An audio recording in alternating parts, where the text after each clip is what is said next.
Have you ever looked up at the stars and wondered, I mean, really wondered, if you could actually reach them?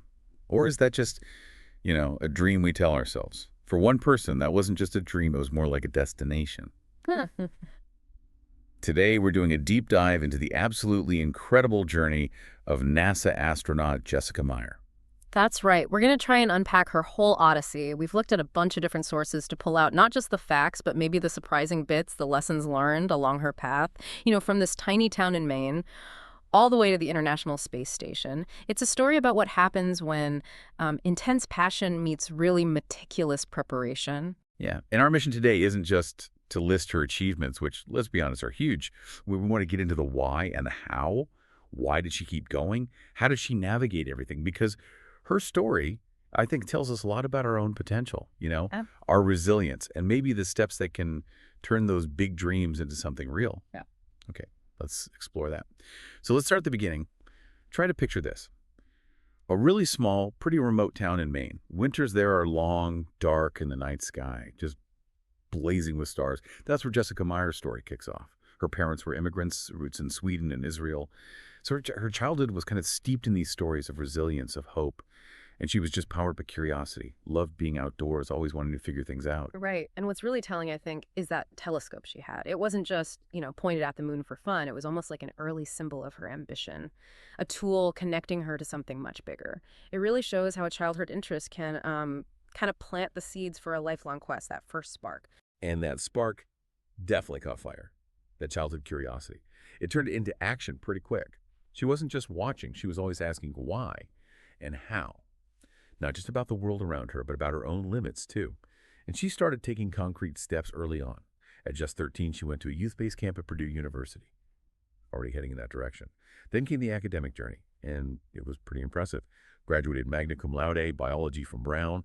Then she went overseas, got a master's in space studies in France, and then, really following that curiosity, she dove deep into marine biology, specifically studying how life hangs on in Earth's absolute toughest environments. And this part is fascinating because that extreme environment research, it wasn't just science for science's sake. It was like practical training and pushing limits. Think about it. She's in the Antarctic ice with emperor penguins. She's shadowing huge elephant seals off California. She's even tracing bar-headed geese flying incredibly high over the Himalayas. These experiences taught her firsthand how living things adapt, how they survive, even thrive with hardly any oxygen in freezing cold. Totally isolated. She was building this deep understanding, physiologically and psychologically, and maybe the most direct link to space was living underwater for days in NASA's Nemo habitat. Right, the underwater lab. Exactly. NASA Extreme Environment Mission Operations. It simulates the challenges, the isolation of spaceflight. This wasn't just a dive, it was foundational. It laid the groundwork for dealing with the rigors of space and, choosing discomfort for a bigger goal. It shows real strategic preparation. Okay, but the path to actually becoming a NASA astronaut, it's famously tough. People say it's lined with more no's than yeses. And Jessica Meir definitely experienced that. Her first application back in 2009 for that astronaut class, rejected. Now, that kind of no could stop anyone. So what did she do? How did she come back from that and arguably come back even stronger? Well, I think her story shows it's not just about never give up. It's more about strategic iteration. That first no didn't just make her try again. It actually pushed her to go out and get new, highly specialized skills and experiences. She went and got her PhD in marine biology. She did all that intense field work in extreme places. So she basically turned that rejection into a roadmap. She figured out exactly what she needed to become exceptionally qualified. It shows how failure can actually be a guide if you learn how to read it. So she comes back, armed with a PhD, all this incredible field work that pushed her limits, and that vision still burning bright. And then, 2013, she reapplies. And this time, she's selected, one of the very few chosen for the NASA astronaut program. It really hammers home that idea of learning from setbacks, using them to grow. Right. And it brings up that question, how do we face failure? Jessica Meir herself said something really insightful about this. She said, you do need to push yourself and take a risk, not be afraid to fail, because that's when the great things happen. She added, all of us have had setbacks. All of us have had to overcome challenges. It's such a powerful point that taking those calculated risks, seeing setbacks as learning moments, they aren't just nice ideas. They're kind of essential for breakthroughs. Okay, so after all those years of effort, the research, the setbacks, the peak arrives, 2019. Jessica launches on a Soyuz rocket, heading to the International Space Station.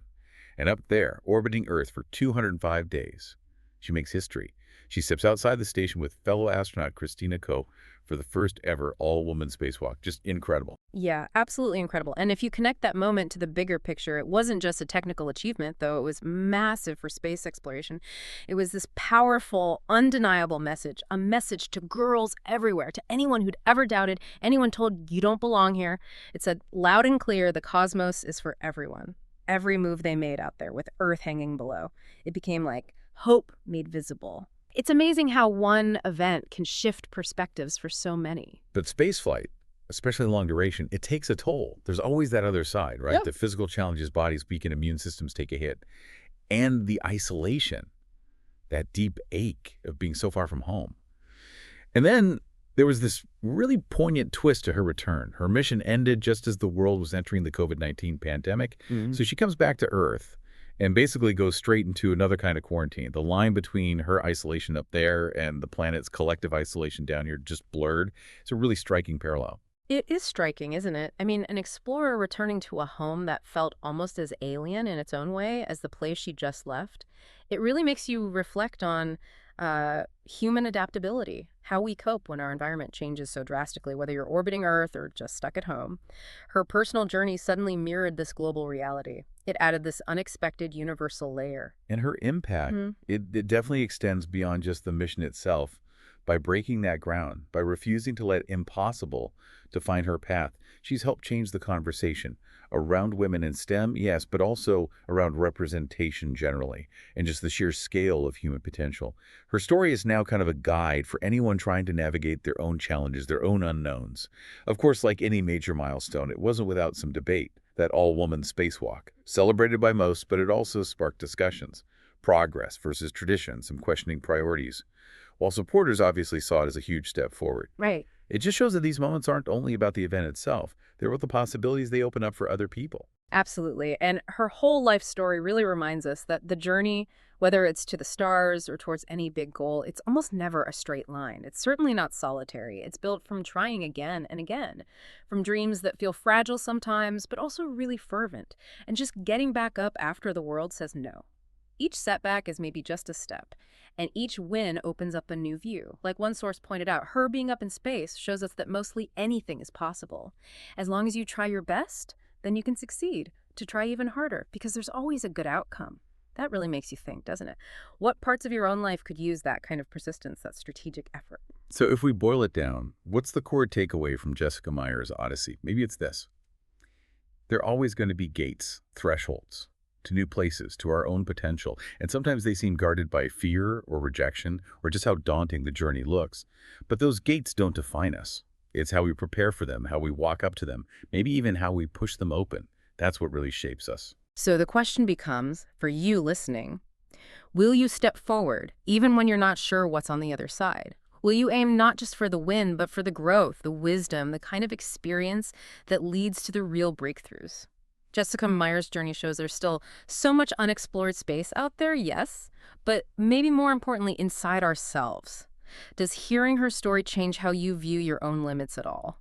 Tonight, maybe take a moment, look up at the sky, find those little points of fire, and just remember, every giant leap starts with one small, maybe shaky step into the unknown. Ask yourself, whatever your field, your dream, your goal, what horizon is calling you, what would you try if you absolutely knew you couldn't fail? And maybe more importantly, if you do hit a wall, will you pick yourself up, brush off the stardust, and try again? The universe is expanding. Let your courage expand with it.